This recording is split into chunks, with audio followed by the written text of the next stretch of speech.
Did the Kolkata police try to bribe the victims of the RG Kaur Medical College and Hospital rape and murder victim? Did the police go to the parents and offer them money in order to buy their silence or in order to in some way pressure them? The reason I'm asking this question is because the parents of the victim themselves, without any prompting whatsoever, 2 nights ago when they joined protesters on the ground in Kolkata, said that this did happen. They said the police did attempt to offer them money, but the parents completely declined any offer of any kind of money. In response to what the parents had claimed about this bribe offer by the Kolkata police, the ruling party of Bengal, the Trinamool, put out an old video of the parents saying no money was offered. But here's where it gets very, very interesting, viewer, because the Trinamool has attempted to paint the parents as being dishonest by putting out this video saying they've denied that any money was actually offered to them. It now turns out that this video was not only old, but perhaps the video of these parents denying that they were paid any money was possibly made under duress as well. We're not saying it. An aunt of the victim, someone close to the family, someone who's been there with the parents since day one, has come out now to say, yes, indeed, money was offered. The cops were swarming that area at that particular point of time, and there was an offer of money made to buy the parents' silence, and that a video of them denying that any money was offered was later made under duress. Well, that's the claim that's being made by an aunt of the rape and murder victim. The reason why we continue to put the spotlight on this particular aspect of the story nearly a month after the crime happened is because it is a grave allegation. It is a serious allegation being cast at the Kolkata police, which has been at the center of the investigation in the initial days, leading to many, many questions, both about conduct, about cover-up, about priorities, about professionalism, and pressure from the Mamata Banerjee government. So the question now is very simple. Beyond the politics, beyond the finger-pointing, beyond the Trinamool Congress and its MPs having more time to abuse the media rather than take straight questions from the media on a very, very serious issue and indulge in diversionary tactics, is it time now to ask whether the Kolkata police should come out explicitly and clarify whether anything like this happened? Does the Kolkata police need to come out and straight up either deny or say that this actually happened? Could there be proof that this happened? Is it all just some kind of misunderstanding? Did the parents misunderstand what the Kolkata police was trying to convey to them? Was money actually materially offered to the parents? What was the money actually used for, or what was it intended for? All of these are questions that are still in the air. And as a channel that does not take sides, is not politically motivated, no matter what the Trinamool tries to say about journalists tracking this story, this is a question that will continue to be asked. Was a bribe offered to the victim's parents just hours or maybe a day after the crime took place? And to what end? And if it didn't happen, why is it not being outright denied by those who are being accused of attempting to bribe the parents? তখন DC north আমাদের ঘরের একটা গলিতে ঢুকে ঘরের ভেতরে তিনি আমাকে টাকা দেওয়ার চেষ্টা করেন। Shocking bribery charge in the Kolkata rape and murder horror. After Abhaya's parents accused the police of trying to bribe them, her family members leveled damning charges. Abhaya's aunt claims her parents were forced by the police to deny the bribery charge on camera on August 11. Video viral হয়েছে, সেটা আমরা দেখেছি এবং ভিডিওটা চাপ দিয়ে পরিবারকে চাপ দিয়ে 11 তারিখ রাত্রিবেলা নিশ্চয়ই করেছে এসে, কারণ ওনারা এই কথাগুলো তো বলেছেন যে আপনারা যে এরকম বলছেন তাতে তো আপনাদের এখন তখন আমাদের মানে কলকাতা পুলিশের কাছেই এই কেসটা ছিল, তাতে আপনাদের কেসে অসুবিধা হতে পারে। জোর দিয়ে আমাদের বাধ্য করা হয়েছিল এই কথাগুলো বলার জন্য। The rebuttal comes after TMC leaders released a video of Abhaya's parents calling bribe allegation a lie. কিভাবে বললো আপনার এই আমাদের এই সম্মেলনের কথা বলার কোনো দরকারই প্রয়োজন কি আছে এমন কোনো ঘটনাই ঘটেনি ছি ছি ছি। আমরা কাউকে কিছুই বলিনি। তাহলে এটা পুরো সম্পূর্ণ একদম মিথ্যা গল্প। হ্যাঁ মিথ্যা গল্প বানিয়ে একটা সমস্ত কিছু করেছি আমরা বিচার চাইছি যারা আমাদের সহযোগিতা করবে তারা আমাদের যারা ন্যায় পায় ন্যায় বিচার পায় সেই ব্যবস্থা করুন টিমকে The BJP rained fire on Chief Minister Mamata Banerjee, accusing her of hiding something. We want the answer to this specific question raised by the father of the victim. What was it that the administration was trying to throw under the carpet by paying bribe and money to the parents of the victim? Meanwhile, Abhaya's mother, in an emotional letter, accused RG Kar hospital authorities and the Mamata government of trying to destroy evidence. It has been almost a month since 31-year-old Abhaya was brutally raped and murdered. Only one suspect, civic volunteer Sanjoy Roy, has been arrested in the case. Bureau Report, India Today. In India Today's Suryagni Roy, who's been tracking this story very closely, joins us. Suryagni, you know, the bribe charge is something that is very difficult to ignore because it is so serious. It goes to the heart of what critics of the Mamata government have been saying from the start, that there was an attempt to silence, to divert, to dilute, to cover up, etc. in the initial hours and days after the crime was committed. So this is not something we can, simply move on from without getting an absolute total clarification. Yesterday, the Trinamool, put out an old video, as you were reporting, to make it seem like no bribe had been attempted. But today an aunt has also come out, yesterday an aunt has also come out saying that this video was made specifically in order to try and preempt any future statement. And that's precisely what happened, Surya.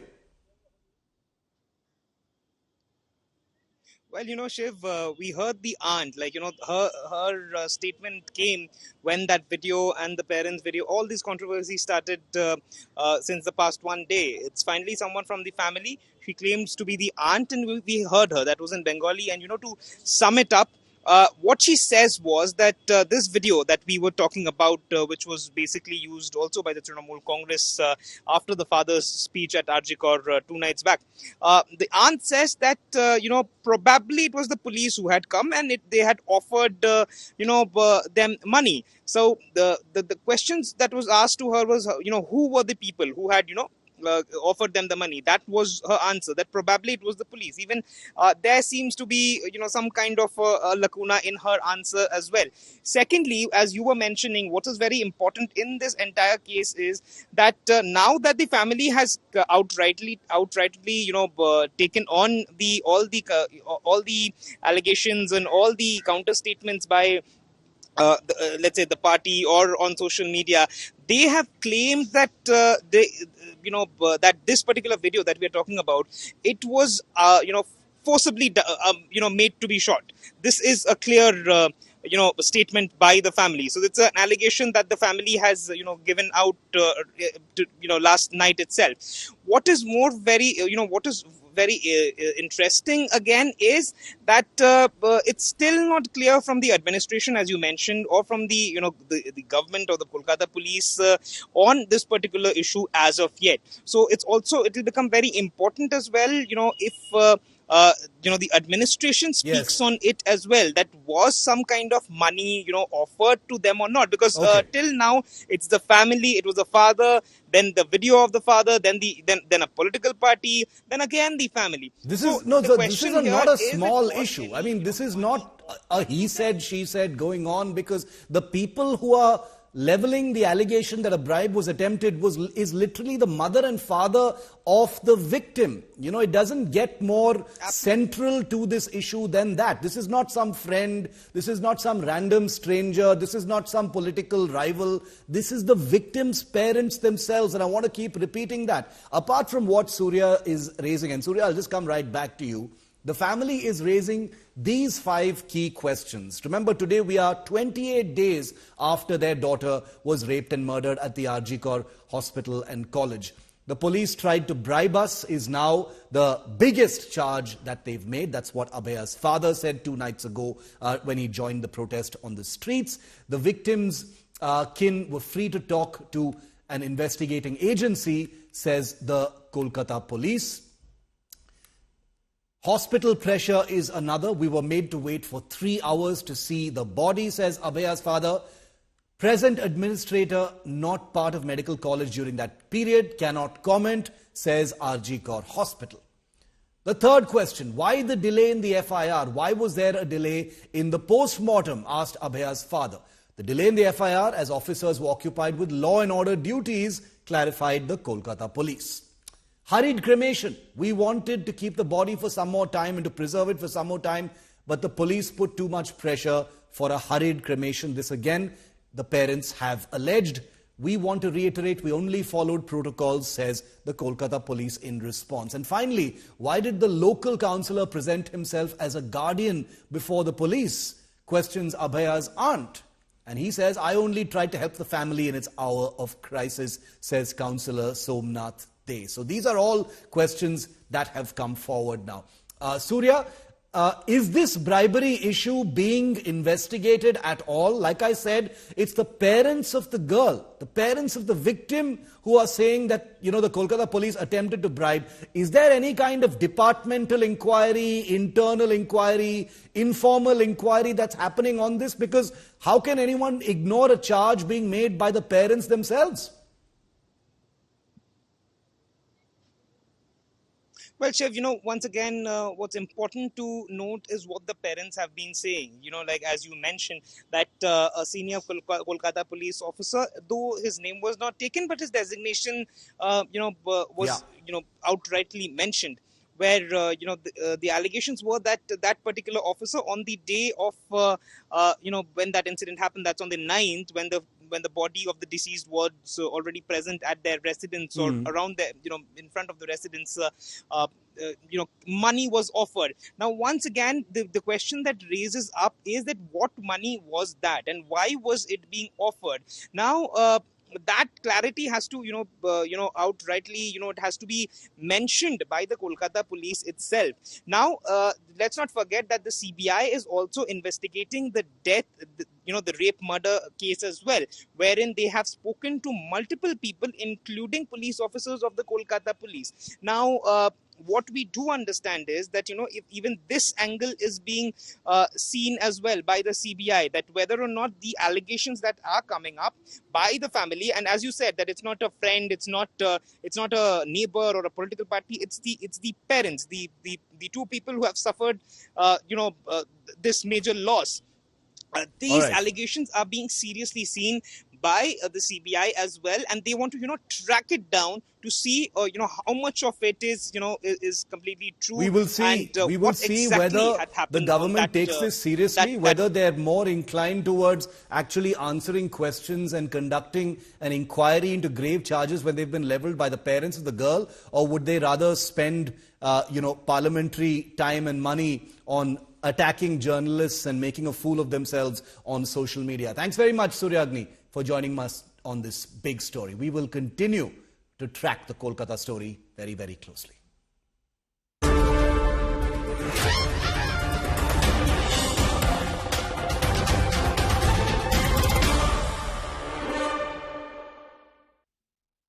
And right ahead of the Jammu and Kashmir election that's coming up this month, the BJP has just released its manifesto in the poll-bound Union Territory. It's going to be the first election in many years. Home Minister Amit Shah in Jammu today released the BJP's poll promises in the presence of senior local party leaders. Amit Shah said that post-Article 370's abrogation, J&K had gone from maximum terror to maximum tourism, and there's been an overall improvement in law and order. He also took many sharp pot shots at those he calls the separatist dynasties of Jammu and Kashmir. Take a look. क्या national conference के agenda के साथ Congress party सहमत है या नहीं है? आप हाँ या ना में जवाब दीजिए. मुझे मालूम है वो नहीं देंगे. मैं बता देता हूं वो पूर्णतया सहमत है. क्या एजेंडा है? पत्थरबाजी की घटना करने वालों को हम छोड़ देंगे। टेररिज्म के केस में जो जेल में, इन पर पुनर्विचार करेंगे। जो टेररिस्टों के सगे संबंधी पर कठोर कार्यवाही की है, इस पर पुनर्विचार करेंगे। फिर से 2 झंडे प्रस्तापित करेंगे। क्या कांग्रेस पार्टी ये एजेंडा के साथ सहमत है? क्या आप 370 फिर से वापिस लाना चाहते हो? इसकी बात आपने करनी चाहिए। जम्मू कश्मीर की जनता को अपील करना चाहता हूं, कहीं आप इनकी चिकनी चुपड़ी बातों में आए बगैर इनका मूल मकसद ध्यान से स्टडी कर लेना। उनका मूल मकसद है जो नेशनल कॉन्फ्रेंस का एजेंडा है वो, और राहुल गांधी जी और कांग्रेस पार्टी ने वो एजेंडा को अपनी मौन सम्मति दी है। मैं अभी भी कांग्रेस पार्टी को कहना चाहता हूं, क्या इस देश में 2 राष्ट्र 2 झंडे 2 ध्वज के नेशनल कॉन्फ्रेंस के एजेंडे के साथ आप सहमत हो या नहीं, वो बताइए। 370 के बारे में आप नेशनल कॉन्फ्रेंस से सहमत हो या नहीं, वो बताइए। मित्रों, वो एजेंडा बहुत खतरनाक एजेंडा है। वो फिर से घाटी में और जम्मू में भय का राज प्रस्थापित करना चाहते हैं। आतंकवाद के माध्यम से भय कर 3 पीढ़ी तक शासन किया है। और मैं आज सबको बिना निसंकोच बताना चाहता हूं मित्रों कि मैं यहां घाटी में भी कई बार आया हूं, जम्मू में भी कई बार आया हूं। अब जो टेररिज्म के साथ है, जम्मू कश्मीर इनके साथ नहीं रहेगा। धारा 370 की परछाई में यहां पर अलगाववादियों की मांगे, हुर्रियत जैसे संगठन और हुर्रियत जैसे संगठनों के नतमस्तक होती हुई सरकारें हमने देखी थी। ये 10 साल के अंदर आज धारा 370 और 35A पास्ट बन गया है। वो हमारे संविधान का हिस्सा नहीं है। इसका पूरे भारत और जम्मू कश्मीर की जनता को आनंद है। ग्रास रूट डेमोक्रेसी, पहले डेमोक्रेसी 3 परिवारों में सीमित होकर रह गई थी। ना पंचायत चुनाव होते थे, ना तहसील पंचायतें बनती थी, ना जिला पंचायतें होती थी। भारतीय जनता पार्टी की सरकार ने ग्राम पंचायत, तहसील पंचायत, जिला पंचायत और म्यूनिसिपैलिटी के चुनाव कर पंचायती राज को बहाल करने का काम किया है और यहां लोकतंत्र को प्रस्थापित किया है। बड़ी दुख की बात है, विगत दिनों में एनसी का एजेंडा मैंने पढ़ा है और एनसी के एजेंडे को कांग्रेस का मौन समर्थन भी मैंने देखा है। मगर मैं आज आप सभी पत्रकार भाइयों के माध्यम से पूरे देश को स्पष्ट कर देना चाहता हूं, धारा 370 इतिहास बन चुकी है। वो कभी लौटकर नहीं आने सकती, हम आने भी नहीं, क्योंकि धारा 370 ही वो कड़ी थी जो कश्मीर के अंदर युवाओं को हाथ में हथियार और पत्थर पकड़ाती थी। अलगाववाद की विचारधारा ही युवाओं को विकास की जगह आतंकवाद के रास्ते पर शिफ्ट करती थी। 2014 तक जम्मू कश्मीर पर हमेशा अलगाववाद की परछाई रही, आतंकवाद की परछाई रही। अलग अलग स्टेट और non state actor Jammu Kashmir को अस्थिर करते रहे और सभी सरकारों ने एक प्रकार से एपीसमेंट की पॉलिसी से जम्मू कश्मीर को डील किया। 2014 से लेकर 2024 का ये कालखंड, जब भी जम्मू कश्मीर और भारत का इतिहास लिखा जाएगा, जम्मू कश्मीर के लिए स्वर्णिम अक्षरों से अंकित किया जाएगा, ऐसा मेरा बहुत स्पष्ट मानना है। Here today's Gaurav Sawant is live with me on this. Gaurav, a truly crucial election coming up in Jammu and Kashmir. All eyes will be on how the election proceeds. the abrogation of Article 370, clearly the most monumental move that has been made in the context of J&K, and Amit Shah obviously referring to it in a very, very big way going forward, taking pot shots at the Abdullahs, Rahul Gandhi, the National Conference, etc. But what stood out for you, Gaurav, having spent so much time in J&K even after the Article 370 abrogation? What stands out for you in terms of what this Mission Kashmir is really going to look like from the BJP's side? Shiv, a couple of things. Jammu and Kashmir was all about fighting terrorism all along. The entire focus this time is encouraging tourism. Areas that you and I know that have been hotbed of terror. For example, Thana Mandi, south of Pir Panjal. Thana Mandi was at one point of time seen as liberated zone. And Thana Mandi is where Amit Shah talks about building a big tourism hub. And linking it to Pahalgam. So if you make Thana Mandi into a tourism hub south of Pir Panjal and then north of Pir Panjal you have Pahalgam, that will be big. He's talking about spending a lot of money on encouraging tourism. Tattoo ground in Srinagar, a bone of contention often.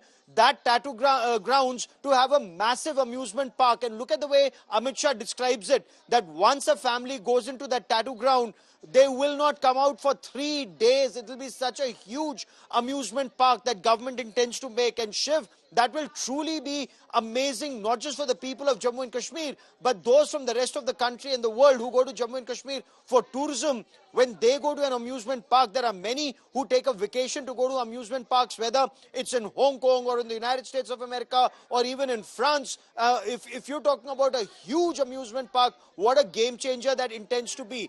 Jammu and Kashmir to be developed as a center, not just for education. So education, healthcare and tourism. These are three areas where the government, where BJP claims they want to move big on. But ever since abrogation of Article 370 in 2019, this is an area that the government has tried to focus on.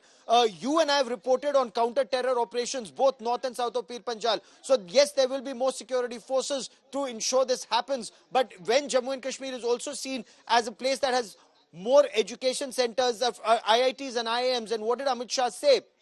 There was a time when students from Jammu and Kashmir would go to the rest of the country to study. Now with the IIM in Jammu, there are people from the rest of the country coming to Jammu to study. So that is something that they want to encourage even more in Jammu and in Kashmir. Development of both parts. Shiv, what also stood out for me, often that's not spoken about, is rebuilding 1,000 temples in Jammu and Kashmir and ensure that prayers take place at these temples. Not many people remember the original indigenous population of Jammu and Kashmir. It was a huge Shaivite hub. This was where people went for education, Ma Sharda Peeth. This was where people went for healthcare centuries ago. What do people talk about? The only Muslim majority state, when it was a state, in Jammu and Kashmir. What Amit Shah is talking about, take it back to its original glory. Get back those 1,000 temples. Ensure prayers take place. That is where it becomes a cosmopolitan hub. What is Omar Abdullah on the other hand talking about? He's talking about the targeting of Muslims that's taking place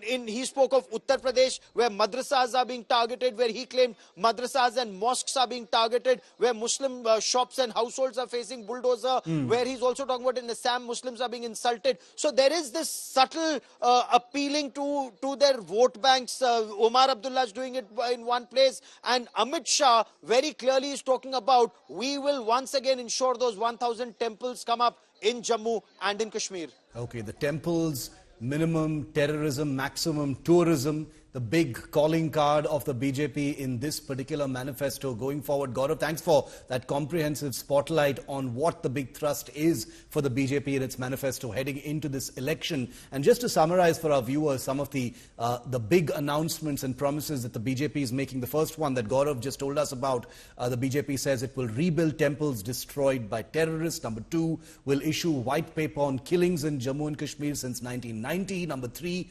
Rajouri to be developed for tourism. Rajouri, remember, is south of the Pir Panjal, south of the Kashmir Valley, a place that's been ignored for a long time. Absolutely stunning. Number 4, beautification of the Dal Lake in Srinagar. Work on this has already started. Number 5, as Gaurav said, an amusement park to be built in Srinagar for an even bigger boost to tourism. Number 6, riverfront to be built on the Jammu Tawi.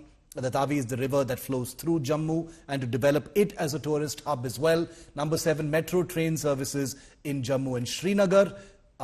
5 lakh job opportunities to boost employment. 3,000 rupee allowance to students. Loans to women's self-help groups to be waived off. These are just some of the salient promises that have been made. We've got some breaking news coming in now.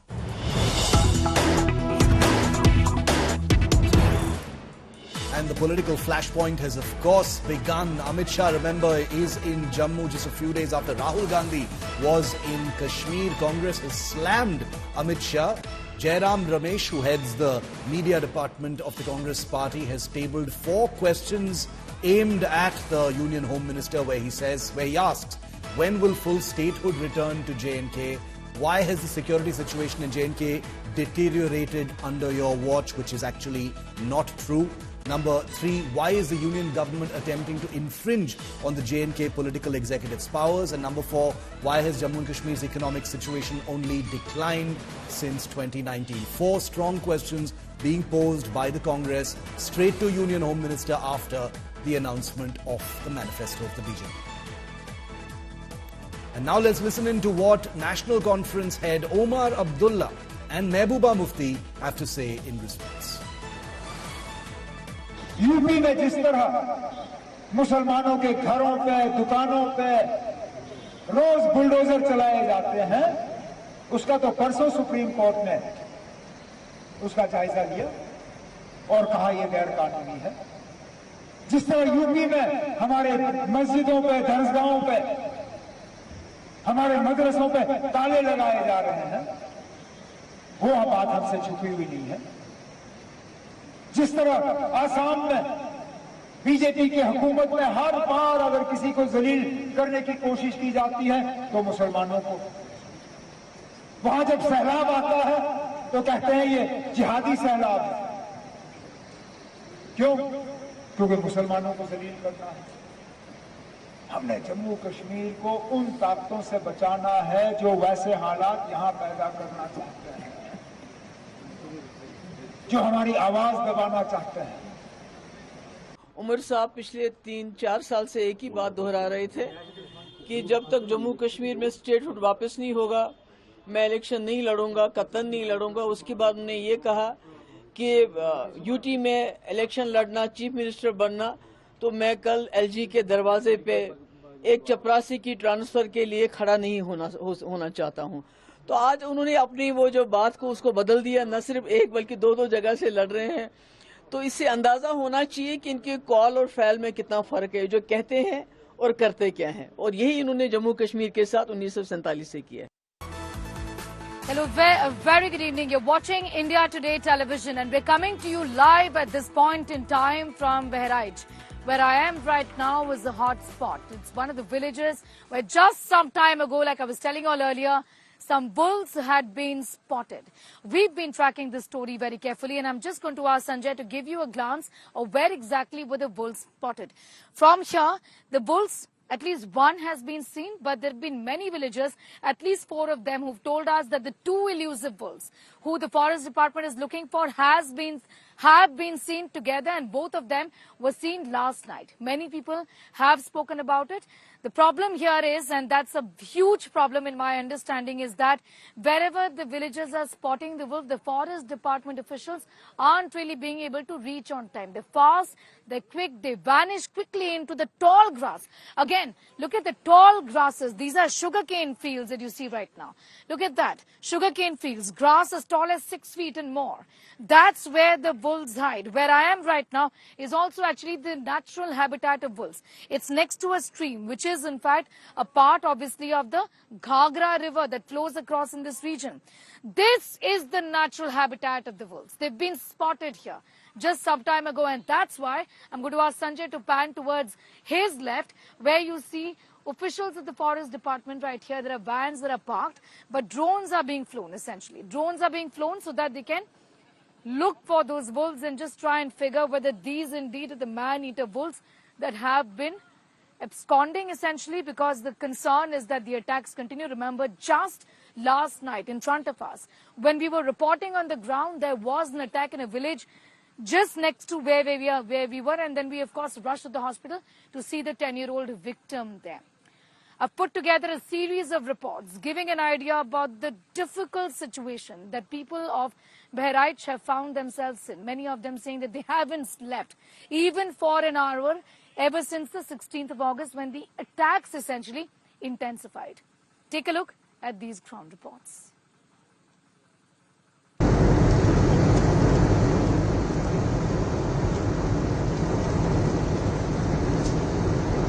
"120 kilometers away from Lucknow is Bahraich, the quiet, sleepy district in eastern Uttar Pradesh that has hit headlines for seeing wolf attacks by the dozen. Why? Just why are wolves found in hundreds here in the Indo-Gangetic plains are suddenly turning predators?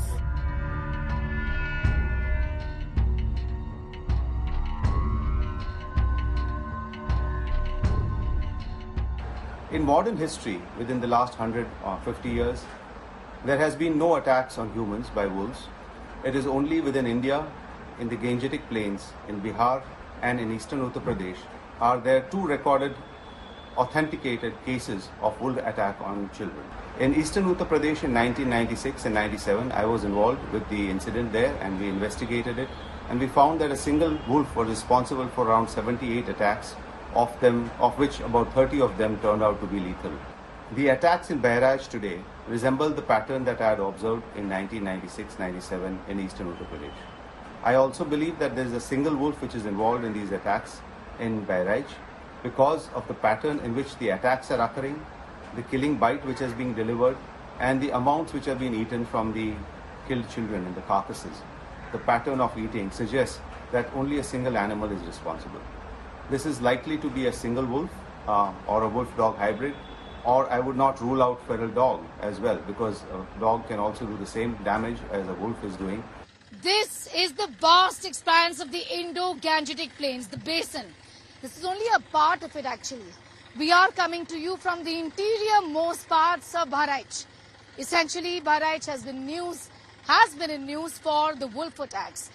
Wolves that have terrorized so many villages right here. This area, like many other areas in the Indo-Gangetic basin, have had a huge history, a long history of attacks from wolves. Man-animal conflict isn't really uncommon here, but the intensity of it is worrying now. Not just Bahraich, many other places in Uttar Pradesh, like Lakhimpur Kheri for example, Jaunpur, Gorakhpur, Pratapgarh, all of these places have seen attacks. Outside of UP, similar attacks have been reported in other states like Bihar, Maharashtra and Rajasthan as well.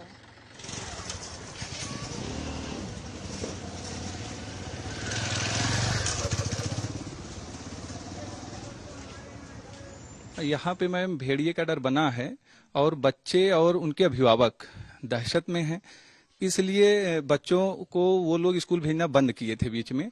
लेकिन चूंकि हम लोगों की जिम्मेदारी बहुत ज्यादा है और ये प्रशासन की शासन की भी मंशा है, तो उसके अकॉर्डिंग हम लोग घर घर जाके संपर्क करते हैं और बच्चों को लाते हैं और उनके अभिभावकों से कहते हैं कि आप लोग बच्चों को छोड़िए लाके स्कूल, और जब स्कूल की छुट्टी हो 2 बजे तो बच्चों को आप सुरक्षित ले भी जाइए। और जिनके अभिभावक नहीं आ पाते हैं लेने के लिए छुट्टी के टाइम में, जो गाँव दूर हैं, तो वहाँ हम लोग खुद बच्चों को ले जाते हैं, छोड़ते हैं और सुबह में जो बच्चे नहीं आए रहते हैं उनके घर जाके बच्चों को लाते भी हैं।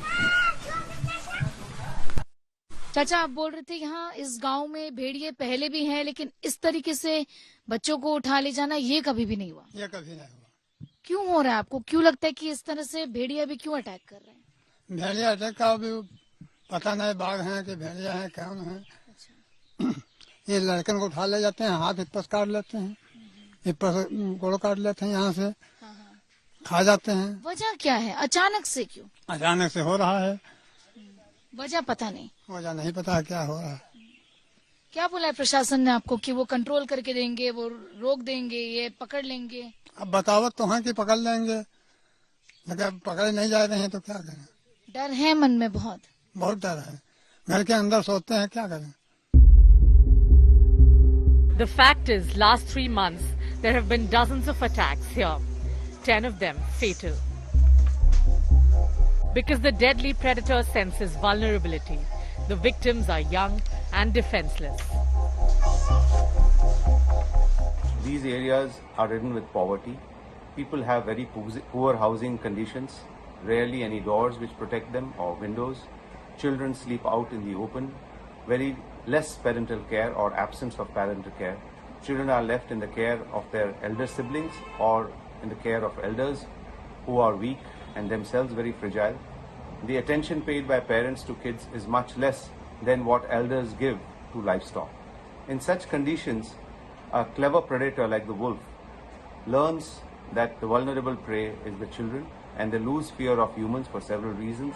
And once they do that, and they have made one kill of a child, the predator learns that they don't have any teeth, they don't have any claws to fight back, and if they are unprotected, they make easy food. This is the reason why wolf attacks occur only in these areas across the wolf range in the world. Just last night, right across that fence that you see, that broken wall that you see, 2 wolves were spotted. It's unbelievable as to how 2 wolves are roaming around together. What really is unbelievable and difficult to understand here is that the people living in this little hut here without doors spotted the wolves. Calls were made to the administration. Calls were made to the police that 2 wolves have been spotted. However, nobody came here is what the villagers are telling us. This is a family that lives in this particular hut. This man, Babu, has been sitting on guard all night with his wife. He's got small children. The others have been sent away because their house, as you can see, has got no doors. Look at this where they're staying in. This absolutely has got no doors. It's a big, big concern given that the administration has been telling these villagers that lock your doors up. What do these poor people do is the big question. Who will come to their rescue? No doors, small children, vulnerable children here, and a man who is defenseless. His single stick that he tries to use, if at all he spots any wolves, is his only defense, along with his wife.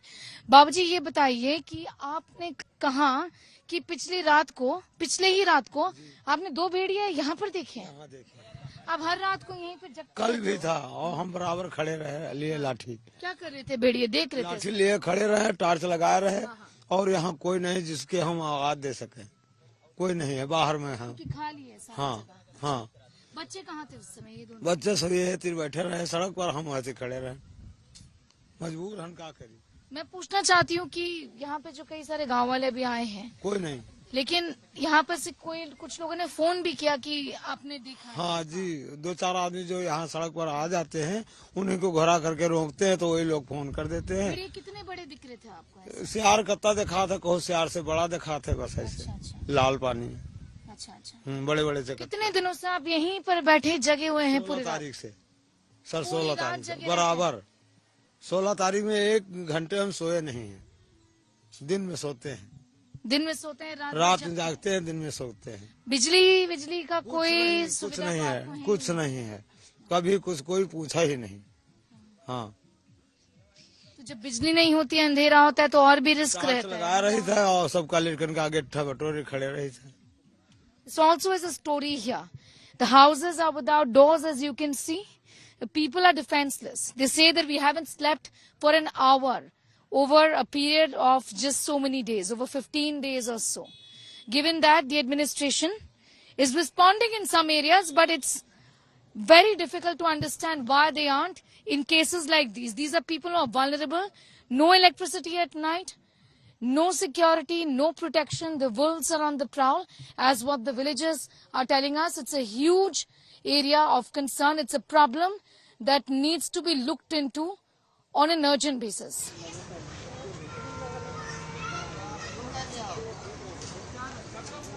Well, I'm at the banks of the Ghagra River, just about 50 kilometers away from Bahraich, where wolves have terrorized not 1 or 2, but round about 30 villages. Wildlife experts and also the forest officers here believe that floods over a period of time involving the Ghagra River have actually altered the natural habitats of wolves, who usually live along the banks, live along in these areas surrounding the river. The reason is because there's easy access to water and prey whenever they're close to the river. Altering of natural habitats because of floods is what is leading to disruption in their normal lives as far as the wolves are concerned. Experts also believe that because of this there is heightened stress, and that's one of the reasons why wolves being displaced and stressed could be attacking animals. But there are other theories as well, including a revenge angle. अचानक से आप लोग के हिसाब से भेड़िए ऐसे क्यों अटैक कर रहे हैं? बच्चों के साथ, भेड़ियों के बच्चों के साथ कुछ लेना देना? आप गन्ने के बारे में भी कुछ बताए, गन्ने के खेत के बारे में भी बता रहे हैं। गन्ने के खेत में बच्चे हाथ फाट रखे, वो बच्चे जो तो गए थे खेत जोती के, हाँ भेड़िए के बच्चे, खेत की जुताई हुई रही थी, उसके बाद तो मर गए। उसी के तरफ से ये कब हुआ? ये कब हुआ? गर्मी में हुआ। गर्मियों में हुआ। तो तब से आपको लग रहा है कि भेड़िया अटैक कर रहे हैं? भेड़िया अटैक कर रहे हैं। कुत्ते के साथ लंबे साइड से लंबी मुंह तब से चालू हो गए।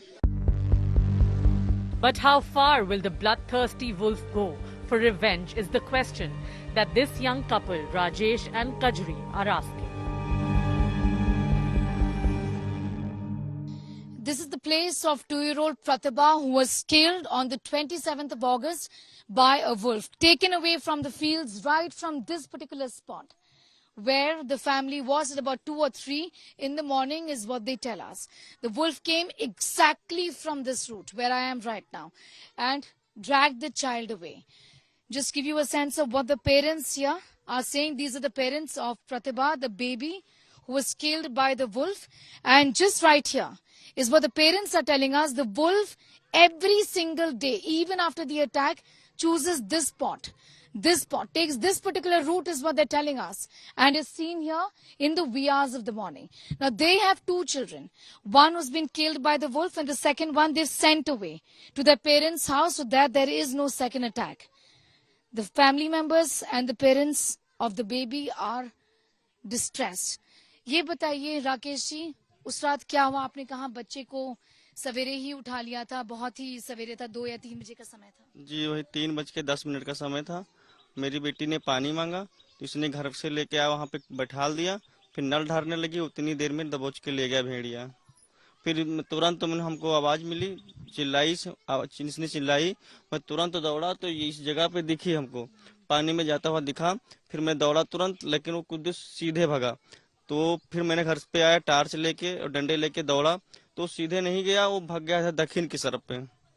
तो मैंने बहुत प्रयास किया लेकिन नहीं मिले। फिर सुबह वही जब मैंने पुलिस को फोन की, जंगल विभाग को फोन किया तो आए सब लोग। फिर उसके बाद में सुबह 6:30 बजे टाइम पे 1 किलोमीटर दूरी पे गन्ने में लाश मिली थी बेटी की। फिर वो जानवर भी दिखा, वो भागता हुआ भेड़िया भी दिखा, लेकिन उसको कोई पकड़ने के लिए प्रयास नहीं किया गया। आप कहाँ थी जब ये हुआ? आप सो रहे थे, बच्चा भी सो रहा था? जी सो नहीं रहे थे जी, पानी लेने गए थे। बच्चा पानी मांगी से रहा था, लेके आ रहा, बाहर बैठा दिया रहा, पानी ले गए तो पता नहीं कहाँ बैठा, उठा ले। राकेश जी, आप मुझे ये भी बता रहे थे कि भेड़िया जो है वही भेड़िया यहाँ पर देखा जाता है? हाँ वही भेड़िया आता है यहाँ पे, रोज का रोज आता है। तो आपने फॉरेस्ट ऑफिशियल्स को बोला नहीं कि भेड़िया यहाँ पर देखा जाता है? मैंने बहुत बार बोला है, मैंने पेपर पे लिख के भी उनको एप्लीकेशन भी दिया हूँ।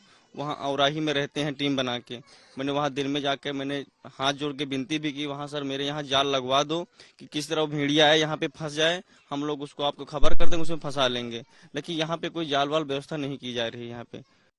All right, this is today's story. Now, what really happened last night was that, and this has been happening for days and weeks together, and the officers of the Forest Department, the villagers, the members of the Panchayat, all of them have come together to patrol the nights, patrol the streets of Bharuch. In fact, essentially, they say this is going to continue till the time they find the man-eater wolves. They believe there are 2 of them. But the fact is that nobody is being able to put their finger on what really is going on. Is there 1? Are there 2? Are they moving around together because they've been spotted together? This is what's been happening here for days and weeks together now. So patrolling continues. People living in this area say they haven't slept for nights together. When I stepped out last night in one of the villages here is what I found. I'm going to leave you with this report. Thank you so much for watching.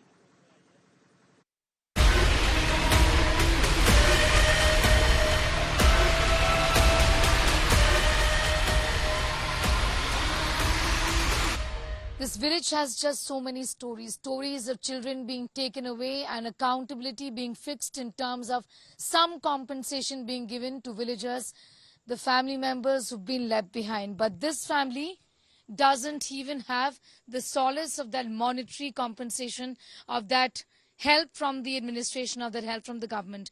They lost their child, perhaps to a wolf attack. That's what they say. But because the body of the child was never found, it's not counted as a wolf attack, and hence they've not been compensated. आपके बच्चे को, आपके पोती को आप कह रहे थे कि भेड़िया उठा ले गया, लेकिन कभी भी एडमिनिस्ट्रेशन ने, पुलिस ने इस केस को भेड़िया अटैक का माना ही नहीं कि भेड़िया ने हमला किया। हम भेड़िया हमला किया, कोई नहीं माना। हाँ, कोई नहीं माना। क्यों ऐसे बोल रहे थे आपको? अब नहीं माने तो कोनो पाँच भाई कोई पैसा कौड़ी दे वाला हो तो देती रहते थे मनती, और मुर्दार धुरदार मनाई तो कहा जाए माने।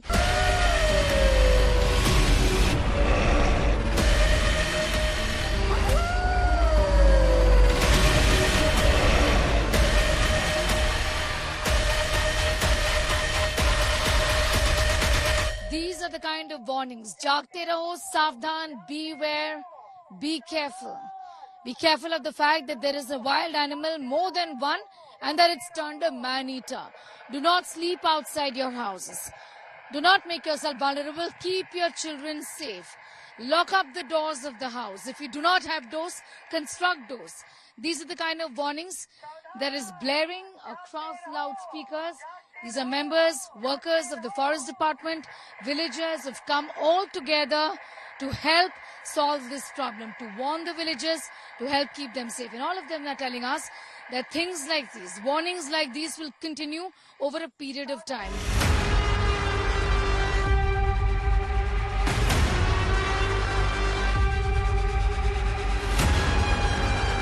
This is night patrolling being done on a tractor where I am right now. All these people are villagers, the volunteers, they're helping out.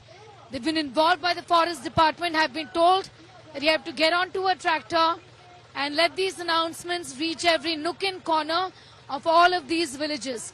On the left side of me are sugarcane fields where we see many of these wolves essentially hiding. They're able to camouflage themselves very well here. Some of these are villagers and many of them have been in fact working with the Forest Department as well. Let's get a sense from them about what is going on here. कितने देर रात तक यहाँ पर इस तरह से आप लोग पेट्रोलिंग करते हैं? रात 9 बजे से सुबह 5 बजे तक हम लोग पेट्रोलिंग करते रहते हैं। कितने दिन तक ये चलेगा? आपको क्या लगता है, इससे क्या भेड़िया डर जाता है या लोगों पे अवेयरनेस पहुंचती है कि वो जान जाते हैं कि इस तरीके से बाहर नहीं सोना? आवाज आती है तो गांव वाले भी जग जाते हैं और आवाज से भेड़िया भी डर के खेतों में भाग जाता है। इसीलिए हम लोग पेट्रोलिंग करते हैं रेडियो के साथ में। लेकिन ये कब तक चलेगा? ये कोई फिक्स नहीं है मैम, जब तक भेड़िया पकड़ा नहीं जाता है तब तक ये पेट्रोलिंग चलती रहेगी।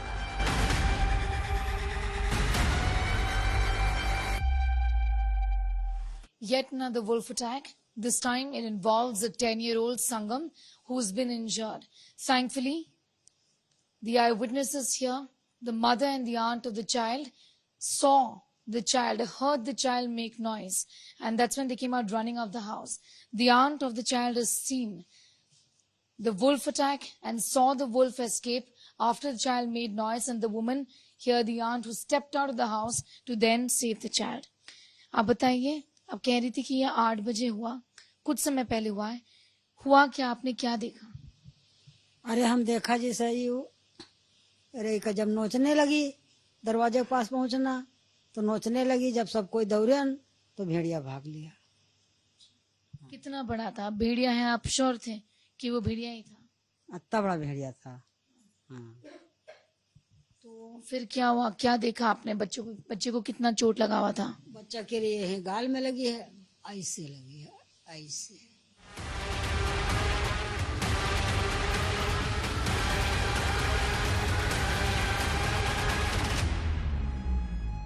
The doctors, the child is okay, but just speaks volumes of how the attacks are only increasing here. Remember, this comes in spite of so many warnings and so many precautions being taken in many parts of this particular area, where the Forest Department is at it when it comes to creating awareness, but the attacks from wolves continues unabated.